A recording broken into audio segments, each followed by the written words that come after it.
do it, Miss Kate. I let her have it on the last. I sat patiently and I was humble. I was like, be humble, but I couldn't do it anymore. I'm Jade, by the way. I remember doing this.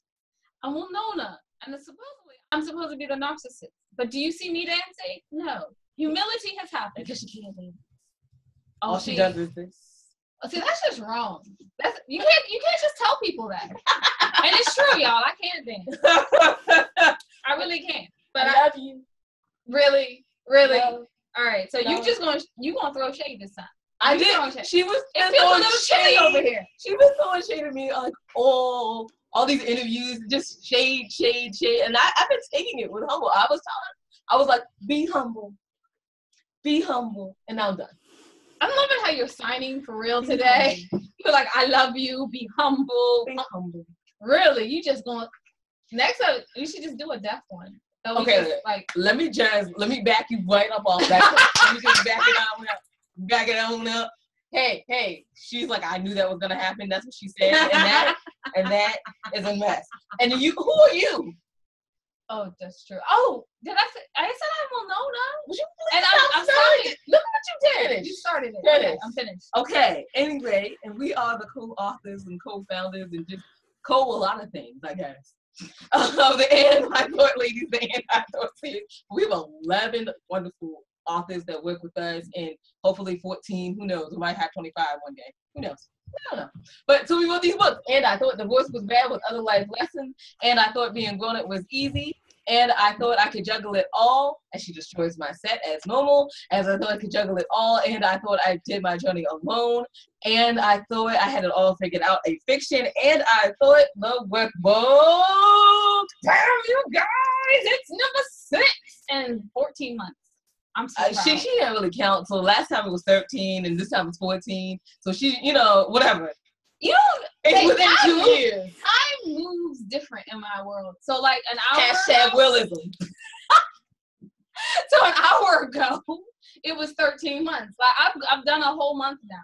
# Willism. That's why she has red on her teeth, guys. Just in case you're seeing that. So #, Willism. Let me explain to you what a Willism is. A Willism is Wilnona being her, and since what's different forever, we used to just call them Willisms, and now so we brought it to our show. We call them # Willisms. It's nice.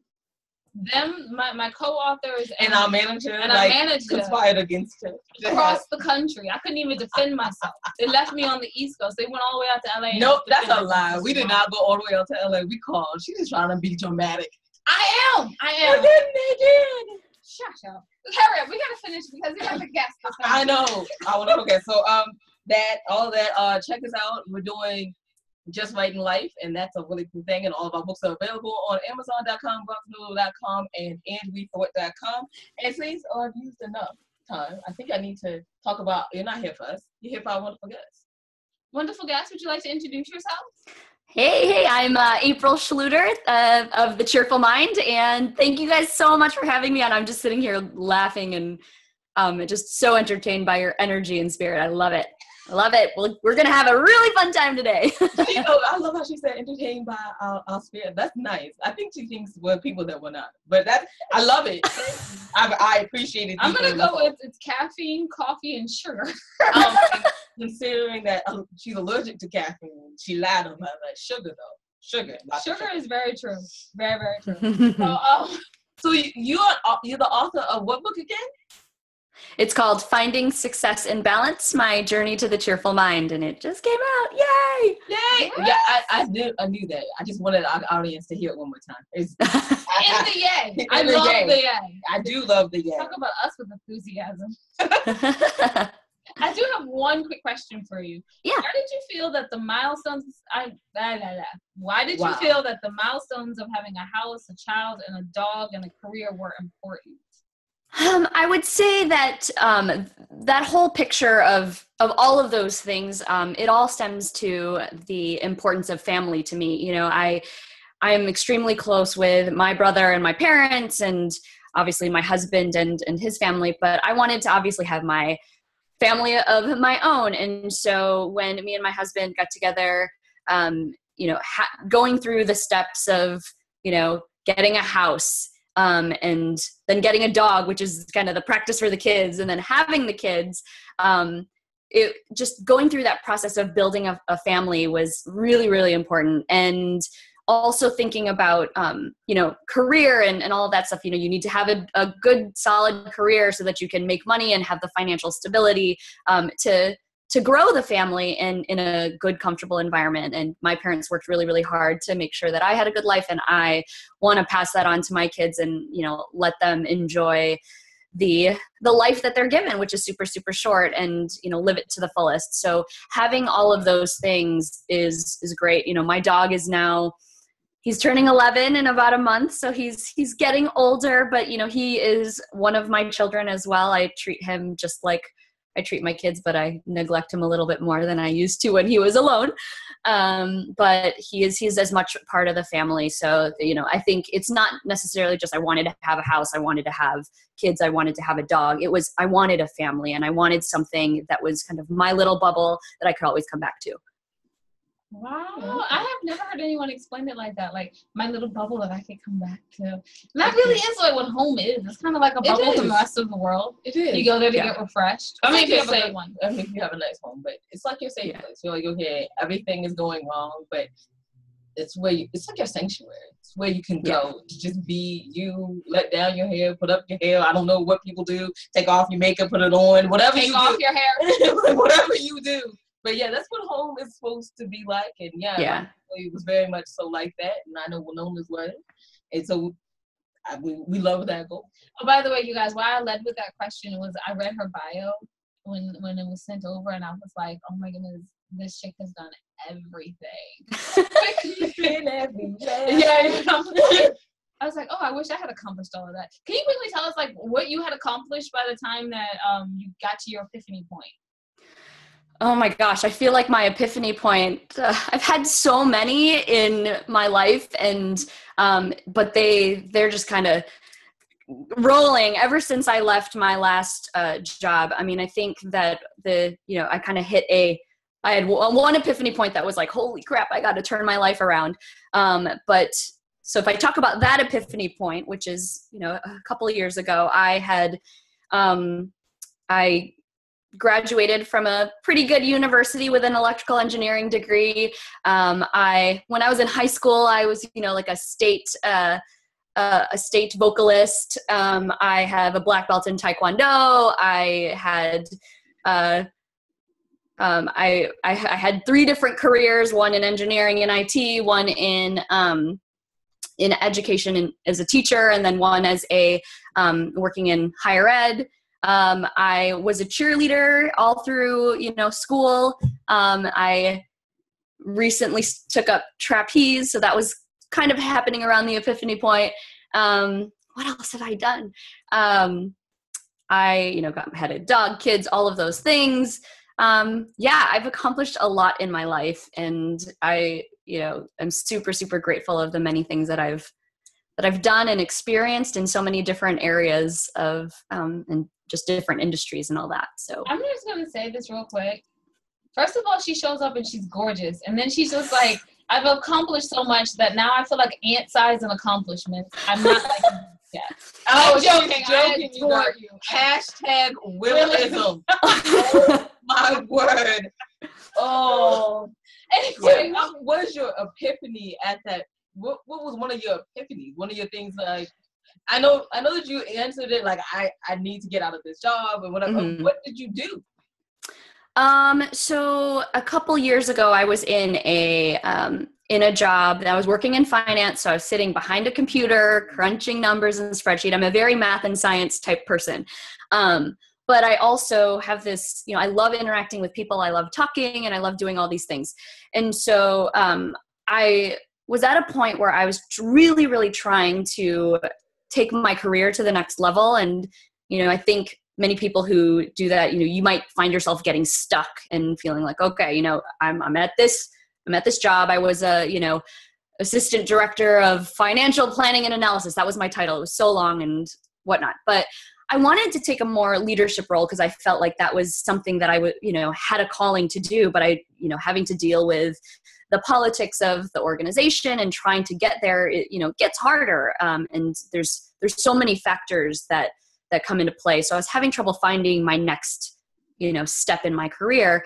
And so I found this opportunity to take a job that was, very, very influential, but it was a lot of analysis and a lot of work. And I took the role, but I didn't realize how much it was going to just put me behind a desk. And that was definitely not something that I am good with, because I can't just be alone. I need to be interacting with people. And so I kind of realized that I made a choice that didn't fit with my overall priorities, but I was still trying to make it work. And I burned myself out to the point where I was sacrificing my time with my children because I would come home and work more. I just was really, really unhappy and unfulfilled because I felt like, do I really want to crunch numbers and do analysis my entire life when I have so many other interests? And I found myself crying at my desk because I really wanted to make it work, but the job wasn't gelling with me. And then I started feeling like, oh my gosh, like, I'm not good enough for this. I'm not good enough to take myself to the next level. Maybe I was just destined to be somebody's assistant. I lost all of my confidence that I had been building over the years. And there was this day that I had a presentation that I had to do, and I had already been kind of grilled in previous months. And I threw my hands up and I'm like, I can't do it. I called in sick and I just said, I'm not coming. I went to the doctor, and I just immediately from that day on took my very first leave of absence from work. And I felt like I was a failure. And I'm like, what am I going to do with my life now? I've tarnished my career. Nobody's ever going to want to hire me because they think I'm a Yahoo. And in that 6 weeks that I took off, I was like, holy crap, I'm getting paid to take a leave of absence. What's going on here? I can do whatever I want. I can actually clean my house. I can read books. I can listen to the radio. I can watch TV. All the things that are more fun. So yeah. And so I, had this really huge, epiphany of, what am I doing with my life? I'm trying to conform to this thing that everybody else has created, and I'm trying to fit myself in. And is this really what I want to do? And realize that it wasn't. And so I went through this long journey of figuring out, okay, well, if I'm going to quit my job, what am I going to do? Because I've always been on a path to advance in a career. I've been working the 9 to 5, and things haven't been fitting. And now all of a sudden, I have the opportunity to define that for myself. And so, so that's how the Cheerful Mind started, trying to figure out, who I am and why I'm here in this world. And, then kind of claiming this concept of a cheerful mind. How do you live a happy, fulfilled life? I had no idea where it was going to take me. And 2 years later, here I am. So yeah, it's crazy. So that is what led you to write your book. How long did it take you to write your book? So I started my business in March of 2015. That was kind of coinciding with when I finally quit my job. And then I decided I was going to become a coach in May. And then I started the program in July. I decided, hey, let me write a book, in August. And I actually started writing in November of 2015, finished last year, September 2016. And then, took 6 months to get it published and go through that entire process. And March, I'm an author. So I turned that around pretty quickly. And I think, I even wanted to do it in a faster time frame, which is totally not realistic with everything that I have on my plate. But, I took it on my own terms. I'm kind of promoting it on my own terms. I tried to figure out what are all the strategies. And last year was really big on kind of growing my business, really figuring out who I'm targeting and what it is that I'm trying to do as I help. And then I found myself, I'm trying to follow all these strategies that everybody is saying. These are the ways that you can grow your business and make a lot of money. And I was like, I don't like this stuff. So this year, I'm kind of back in my, let me do it my way. Let me do it. Who cares about what everybody else is doing? Let me do it in a way that works for me. I know the strategy, so I can keep those things in mind on what works. But, ultimately, I'm the one that's going to have to execute. And if I don't feel good about it, then I'm not walking my talk and everything that I have written in my book. So yeah, I'm going to just kind of wing business a little bit more and, you know, see what comes of it. So, you know, who knows? So we love to wing it. We love to wing yeah. it. But yeah, and that was something that I really, really struggled with. I had so many friends of mine like, I'm such a planner. And I'm like, I have to do this X, Y, Z in this order. And that caused a lot of stress. And when I learned to wing it a little bit more, life became so much more easy. So a little happier, a little like less stress. But you were talking about. Oh, never mind. I did want to say something. I apologize. Yes. Okay, well, Nona, go ahead. Yes. Well, you mentioned winging it, and I hope you don't mind. 'Cause I would like to ask a question that's thoroughly winging it. Would you mind? No, I do not mind. Go for it. You said you were a state vocalist, correct? Yes. That's singing? I sang in a vocal jazz group in high school, and then I'll do karaoke anytime I get. Oh, you mind hitting a few bars for us? Oh God, what song? I don't care. Pick one. Oh my goodness. Well, if you feel bad, if you sing, I'll sing. I'm joking. Please don't let her sing, y'all. But she sings opera, and I'm not awake enough for that. You sing opera? Yes, she does. Let me hear it. You go and then I'll go. I asked first. Dang it! I was singing this with my kids yesterday in the car, and we did like a little video on Facebook with it. But it's what's that song by like Shawn Mendes? I'm like a poppy type of. Yeah. So we were singing that. What's the name of the song? Like I'm blanking on it now. Stitches? Yeah.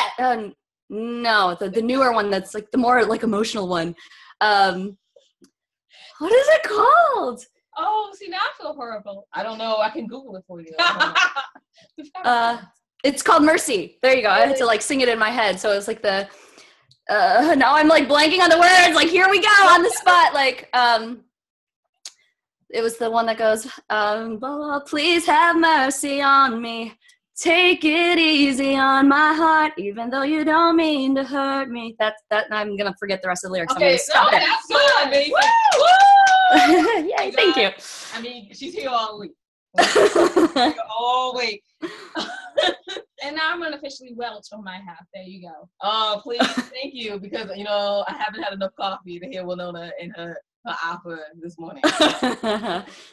And no, she does a great job, you guys. It's just like she sings like very soprano, so I'm just not like I'm not a soprano, so it's like I can't do it. Soprano, it's great. I just want. Oh wait, now you have to do it. All right. Breathe. So make sure you're breathing now.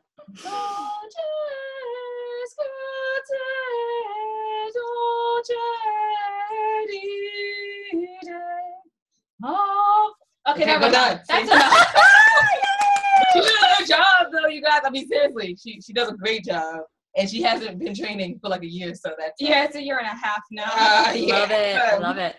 Being anti-thought ladies in the women of the women's games. So, you said all of the stuff that you had to do, and now I know with being an entrepreneur, it's even more stuff you have to do. How do you balance your life between your husband and your kids, and your parents, and just you wanting to have your time? There it is. Yeah. You should have said. Yeah. What? Sorry, did I miss something? I was throwing shade. Don't worry. She was throwing shade at me. Okay. I would say that one of the things that I talk about when we're talking about the concept of balance, and everybody's got a different definition of it. So, and then not only that, but I feel like balance changes every day. Like a couple days ago, I was up till 4 a.m. because I was thinking about work and I couldn't sleep, and I wanted to sleep, but I was just super excited about a lot of things that were going on. And balance one day looks different from another day. And when I'm 50, it's going to look different. And when I was 20, so balance is always a changing definition. But for me, it's really important. Some of my biggest values are fun and accomplishment. So, every time I accomplish a goal, that's fun for me. And when I'm connecting with people, hanging out, laughing, playing, doing all those things, anything that I can do that's fun is what lights me up. And so my whole overall goal is to make sure that I when I am on my deathbed and I look back at my life and I can ask the question, did I live every day to the fullest as much as I possibly could? If the answer is yes, then I know that I was successful. That's kind of what came to me today. But what I think is really important is being able to be flexible and knowing, to just kind of take the pressure off of knowing what is going to happen in the next day. Having a plan is really important, but being able to kind of roll with the punches and see where life takes you. Because if you don't allow yourself that flexibility, you're just gonna, you might miss out on opportunities that you don't even see that are coming. But at the same time, it's really important to think about what your goals are and where you want to take your life. Because if you kind of just wing it all the time, you may not get yourself to that goal. So, having something to work toward is always something that's great. So the combination of that is how I find my balance. And in my business now, I try to multitask as many of my personal priorities into my business. So, if I have friends in New York that I want to see and I have an opportunity to do a speaking gig, like, hello, do that. I'm going to go and do that. And basically I'll get to travel, which is something I love to do. I've got a book launch party that's happening on my birthday at the end of the month. So I'm, it's like, ooh, birthday party right off. Yeah, it's here in Chicago, and just trying to get a bunch of people together. I'm promoting my business, celebrating my birthday, and my husband's birthday is 2 days after me. So it's a birthday party for us, but it's also a business event for me. So trying to do all these things so I can get more done by thinking about how I can multitask my life priorities with my business priorities. And so I just feel like this is finally a job where I'm creating on my own. It's not somebody telling me this is what I need to do. If I'm working on a project and it's not fun anymore, I can just change it and do something different. So, I think that's just the way that I will continue to keep balancing myself, really constantly checking in with what is important to me. And if I am not passionate about something anymore, then I'll just change it up. So makes sense to me. Yeah. It actually sounds a lot like our life over here. Yes, we love that. I want to go to York, but we also happen to have like TV gigs over there. That works for me. Yeah. But anyway, I had a 3-part question, like I have a 3-part favor. Yeah. I know you guys are probably getting tired of hearing that one about the 3-part favors, but question number 1 is, what is your business? And then number 2, B, would be, what can we expect to read in your book? And then lastly, how do we get where you are as women? Okay, so you might have to remind me as I go through. So number 1, what is my business? So I am a speaker, coach, and author. Most of my, I've got a life coaching practice, or I kind of coin myself as a happiness and productivity coach, because what I do is I help people have more fun while getting stuff done. So it's this whole fun and accomplishment thing. So how can you accomplish your goals, whether it be, creating a really great family, or, growing an amazing career that's in alignment with who you are as a person, or, how do you incorporate and just juggle all of the things, the fitness and the fun and the, career and the family and your friends and all of those things. How do you just juggle that? How do you manage that in your life and be able to try to do it all? But how do you do it in the happiest way possible? So, I use productivity strategies and then also happiness and mindset strategies, and bring that together to, help create really fun and fulfilling lives. So that's kind of my coaching practice in a nutshell. But I also, speak on the topic, and and my book is called, again, Finding Success and Balance, My Journey to the Cheerful Mind. What you'll find in that book is a journey of trying to find out what work-life balance is. I've talked to a lot of people, and some people are like, it doesn't exist, or it's impossible, or it's not balance, it's harmony, or, there's so many different definitions. And so as I was trying to find balance for myself, there were so many different lessons I learned along the way. And the way that the book is structured is that every chapter focuses on a different area of life. So there's a chapter on health and wellness. There's a chapter on relationships. There's a chapter on money. That's important. Like finances and, stuff like that, and the different things you need to think about. A chapter on personal development, which is actually, in the last few years, it's just a really new concept for me. I always knew the productivity stuff, but I didn't understand the personal development side, and that understanding that has, been a game changer for me. There's a chapter about fun, because that's important. I talk about career and family and the things that I've done in my career to get me to where I am today, and what family means to me and how to create that. So I go over all of the different areas of life, so you can, it's almost like how you can find success in all of those separate areas and bring it all together in one book. So that's kind of my definition of work-life balance. So did I answer 2 questions with all of that? Yes, you did. Okay. You did great. All right. And then the third question was, how can women do what I do, right? Yes. Wow. You remember all 3. I'm amazed. Yeah. Okay. So the first thing, and this is going to kind of break down my business in a very, or condense it in like 3 quick tips. So obviously I mentioned before that one of the things I focus is on happiness. And so, practicing more gratitude. I think if you met me 5 years ago, I complained about everything. And I, honestly, I still complain. But it's a lot less, the volume is a lot less than it used to be. And so trying to practice more gratitude, being grateful for the things instead of saying like, oh my God, I'm so overwhelmed with all the work I have to do. Looking at it as, I am so blessed to have all of these amazing opportunities. And, in the fact that I'm growing my business. So just even changing and shifting the way that you think about life. The second thing is the productivity piece. So my tip would be, have a flexible plan. And I know that we've already talked about that. So, really understand what it is that you want to accomplish and have a plan to make that happen, but also allow yourself to be open to what might come about. And then 3 is to make an investment in personal development. And I'm not saying that you need to spend a lot of money, but there's so many different ways that you can invest in your personal development. You can go do free things, go search the internet for all of these people who are, have inspiring podcasts and different things that, different resources that you can take, or you can spend a little bit of money and buy books, buy my book, buy their book. Just listen to, find people who are, who are taking that step of really pushing more inspirational content into the world, and support them by, buying their stuff. For free. You can also just start surrounding yourself with positive people, get rid of the sucky ones and, bring in more of the positive, happy people. And then if you want to take it to the next level and you really are super ambitious, consider hiring a coach. I never thought about that. And now I don't think I can live without it, because I don't think that all of the things that I've accomplished in the last 2.5 years would have happened if I didn't have the support.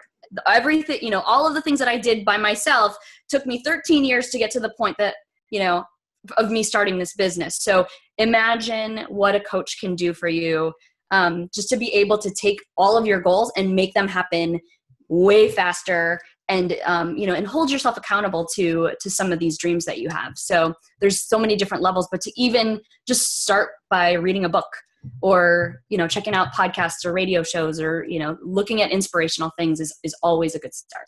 So those are my tips. That is amazing and awesome. And we totally agree. Over here being the amen corner, we'd be like, amen. Okay, so. You got her singing, and there you go. Yeah, it is. I think even one of those things about the complaining and the gratitude, I swear Jade's head just went, what? No, it was really interesting. It was really great. Look at one of our co-authors, Kay, she said, I looked at my life and I said to myself, your life is not half bad, so why are you complaining? And she has made a positive effort, like over the last five years, to do less complaining and be more grateful. And I'm telling you, she is one of the reasons that I think we sit here today, because she is one of those people that pushes us like, no, it's going to be great. Everything's going to be fine. No, don't worry about it. You have to just think about it positively. And she is like our person. She is our cheerleader. Because I know y'all don't believe it, but I am Debbie Downer. She is sometimes, but it's okay. Most of the times. Yeah. I mean, it's really, really hard to not complain. I think there was one, I had this I don't know if you've heard of the gratitude journal, but it's got, you know, every day it's sort of a 5-minute journal. Every day you got to write what you're grateful for, like what your wins are, whatever, and you have to do it morning and night. But then every so often they have quotes at the top of each page, but then every so often, every week, there's like a challenge. And there was one challenge that was like, don't complain for an entire day. What? And I'm like, all right, that's hard. And so I did it. And I have it on a YouTube video. It was me I was with my kids. My husband was out of town and I'm like, okay, I'm not going to complain all day. And I documented the whole thing and it was hard. And then I got sick the next day. So I was like, oh God, I want to complain. And then I realized that I was getting sick. And so that was why I felt like so crappy. So it's not easy. I mean, you can't just wipe it out. Sometimes you just need to complain to release negative energy. But, sometimes when it's becoming too much, that's when you can kind of say, hey, take a step back and say, all right, you're complaining about all this stuff and it's almost a detriment to you now. How do you turn that around into a positive? Because we need to get you back on the right track or else you're going to just not take any action. You're just going to sit there and be like, whoa, it's me. I suck. So like, even when you get a great win, you're like, I'm complaining about that because it's not the greatest win. You have to not do that. Right. Yeah. So you definitely have to not do that. I think that's definitely what you're saying, correct? Yeah. So just, like it's okay to complain, but when it's getting to be, unbearable, and then just remember that every time you complain and you're doing that to somebody, then that's going to bring down somebody else's energy. So, think about how what energy you're putting out into the world. If you're going to complain, then you're just going to be surrounded by a bunch of complainers. And I think that the people that I have in my life now, as opposed to the people that I had in my life, just at work and all of those things, a few years ago, dramatically different. I've definitely lost a lot of friends along the way. I mean, not that I'm like, I hate you and I'm never talking to you again, but I've moved into a different set of, I've just surrounded myself with different people and it keeps me happy. And I know that our energy all feeds off each other. So I need to make sure I stay in that circle instead of where I used to be. Exactly. Well, April, it has been a pleasure to have you on, and hopefully you'll come back. Absolutely. Yay. Whenever you want me, just let me know. And when you come to Chicago, we will go eat all of the food. Oh my goodness. She's speaking to me. So I want you to understand. She said that we can go to Chicago, right? So if we go to Chicago and we come back and we look like 3 times bigger, I don't want not one person in the audience to say anything. Oh wait, that's my broken now. One person in the audience to say anything.